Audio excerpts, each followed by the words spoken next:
बिस्मिल्लाहिर्रहमानिर्रहीम। आप देख रहे हैं तारीख कहानी और हम एक सिलसिला शुरू कर रहे हैं कि दुनिया के जालिम तरीन लोग। और इस सिलसिले की जो आज पहली किस्त है या एपिसोड है उसमें हम जायजा लेंगे कि चंगेज खान और मंगोल कितने जालिम थे। जब भी मंगोलों का नाम जहन में आता है तो आपके दिमाग में खोपड़ियों के मीनार नजर आते हैं, कत्लेआम नजर आता है, लोगों को जला दिया जाना, मार दिया जाना, पता नहीं कौन कौन से जुल्म जो है आपके जहन में ताजा हो जाते हैं। एक वहशियों का ख्याल जहन के अंदर गुजरता है। तो हम ये देखते हैं कि आखिर उनके जुल्म का जो सिलसिला था वो कितना ज्यादा था और उसको हम इनके जालिम तरीन लोगों में क्यों शामिल करते। चंगेज खान था वो 1162 में पैदा हुआ, तमोजन उसका नाम था। पैदा हुआ तो उसका बाप फौत हो चुका था, यतीम था। उसके बाप के दुश्मन उस पर पिल पड़े, उसे कैद कर दिया गया। वो कैद खाने से फरार हुआ। हालात इतने तंग थे कि उसके पास खाने के लिए कुछ नहीं था। कीड़े खाकर उसने गुजर बसर की और फिर उसने अपने दुश्मनों को मार डाला,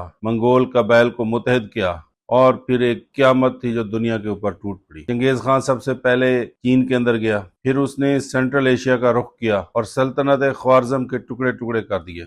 बाद अज़ां उसके बेटे और उसके पोते जो हैं उन्होंने मंगोल सल्तनत को वसी करना शुरू किया। और मंगोल सल्तनत जो थी वो कोरिया से लेकर हंगरी तक फैली हुई थी, जिसका अंदाजन रकबा जो था 2 करोड़ 35 लाख स्क्वायर किलोमीटर था। ये इंसानी तारीख की एक ऐसी जमीनी जुड़ी हुई अंपायर थी या सल्तनत थी जिसकी मिसाल न इससे पहले थी न बाद में आई। घोड़े पे सवार एक शख्स को अगर सफर करना होता तो मौसम के ऊपर मुनहसर था, उसे 6 माह से 1 साल का सफर लगता था। वो सल्तनत के एक सिरे से लेकर दूसरे सिरे तक पहुंचता था। मसलन वो बीजिंग से कीव तक पहुंचता था। चंगेज खान ने अपनी फौजों को नए सिरे से तरतीब दिया, एक नया फौजी डिसिप्लिन लेके आया। चंगेज खान नई दरियाफ्तों को और इजादों को पसंद करता था, लेकिन उसके साथ साथ चंगेज खान ने दहशत को अपना हथियार बनाया और वो पॉलिसी के तौर पे था। मसलन जब बगदाद पे हमला किया तो बगदाद के अंदर उसने 8 लाख लोगों को कत्ल कर दिया।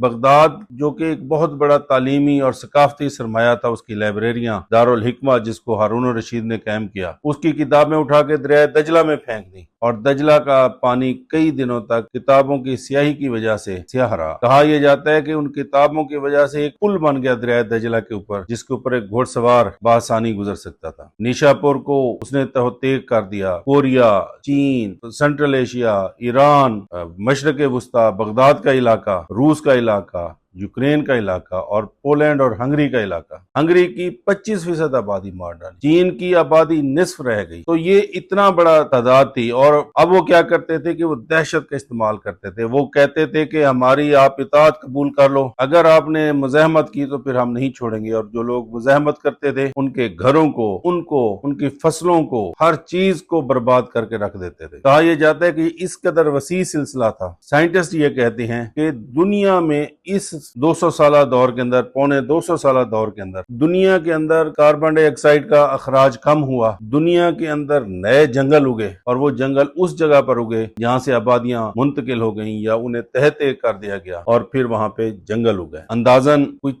6 करोड़ लोगों को उसने कत्ल किया। अब ये 6 करोड़ लोग जो हैं ये उस वक्त की दुनिया की आबादी का 10% बनते थे। आप अंदाजा करें कि इस वक्त दुनिया की आबादी अगर 8 अरब है तो 10% का मतलब है कि 80 करोड़ इंसान। इतना बड़ा उसका स्केल था तबाही का। और दुनिया की डेमोग्राफी यानी दुनिया की आबादी और नस्ली तनासब जो है वो उसने बर्बाद करके रख दिया। तो चंगेज खान एक बर्बादी का नाम था, लेकिन उसके साथ साथ वो सिर्फ जालिम ही नहीं था, वो एक बहुत अच्छा मुंतज़िम भी था। उसके इलाके के अंदर जो उसका निजाम था उसको सख्ती के साथ अमल किया जाता था। रिश्वत लेने को मौत के घाट उतार दिया जाता था। जो काफिले मंगोल सल्तनत के साथ गुजरते थे उनके तहफ़्फ़ुज़ की जिम्मेदारी जो थी वो मंगोलों के पास थी। तो वो एक वहशी दरिंदे का और एक आदिल बादशाह का एक अजीब व गरीब मुरक्कब था। चंगेज खान ने दुनिया की 10% आबादी को तहत-ए कर दिया, शहर के शहर उजाड़ के रख दिए, खोपड़ियों के मीनार बनाए। उनके जुल्म का या रहम का आप ये आलम देखें कि एक कहावत मशहूर है कि बगदाद शहर के अंदर मंगोलों ने जब हमला किया तो एक औरत को मार डाला और उसका छोटा सा बच्चा था, दूध पीता बच्चा, वो बिलक रहा था, रो रहा था, उसे नहीं पता था कि उसकी माँ मर गई है। और वहां पे मौजूद मंगोलों को उसके ऊपर तरस आया कि ये बच्चा बेचारा माँ के बगैर कैसे गुजारेगा। तो उन्होंने तरस खा के उस बच्चे को भी कत्ल कर दिया। उनके तरस का ये मियार था। कत्ल करने के लिए वो सोचते नहीं थे बल्कि वो कत्ल कर देते थे। अगर एक बंदे को کو قتل کرنے کی ضرورت تھی تو 10 کو قتل کرتے تھے، مزاحمت چند لوگ کرتے تھے، وہ ساری آبادی کو تحت کر دیتے تھے۔ تو انہوں نے ظلم کے نئے پہاڑ کھڑے کر دیے، انہوں نے دنیا کے اندر ظلم کو عام کیا جس جگہ پر انہوں نے حملہ کیا۔ تو ظالم ترین لوگوں کی فہرست میں چنگیز خان اور منگول ہمیشہ سر فہرست رہیں گے۔ Thank you very much.